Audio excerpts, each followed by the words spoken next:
Agora, reverendo, nos últimos anos tem surgido movimentos dentro das academias teológicas que dizem que há fábulas e mitos no Antigo Testamento, como, por exemplo, a literalidade de Adão e Eva. Eles defendem que Adão e Eva foram um mito, são fábulas, e que, de fato, eles não existiram. A pergunta é, há, de fato, fábulas e mitos no Antigo Testamento? Não há. O Antigo Testamento não possui nem mitos nem fábulas.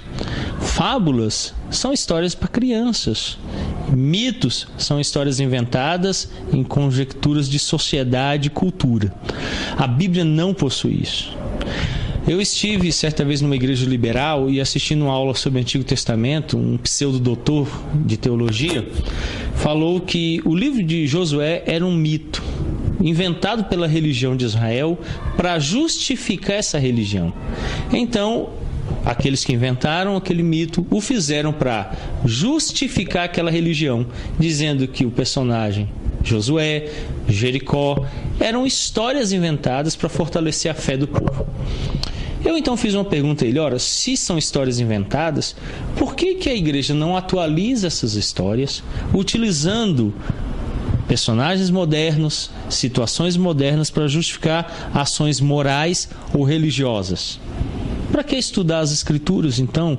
Por que nos atermos àqueles textos se eles são histórias inventadas? Ele não teve resposta.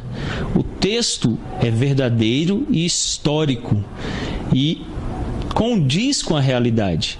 Nós temos que olhar para as Escrituras como a palavra de Deus revelada a nós, que registra o que de fato aconteceu de forma progressiva na vida do povo de Deus. A partir daí, então, nós temos uma verdade absoluta, segura e verdadeira e condizente com a realidade, que nós podemos aplicar aos nossos dias com uma exegese sincera e honesta de como Deus tem operado no meio do seu povo. Não há mitos nem fábulas.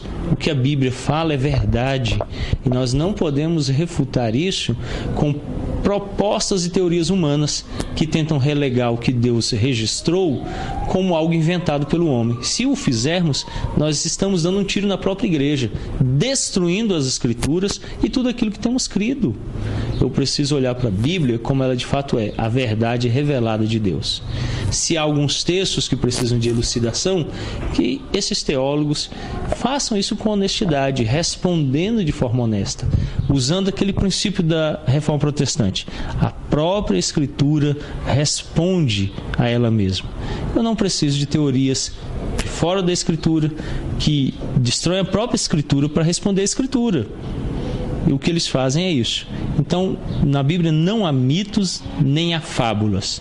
São duas categorias literárias que nós rejeitamos na teologia presbiteriana. Mitos e fábulas não fazem parte da Escritura.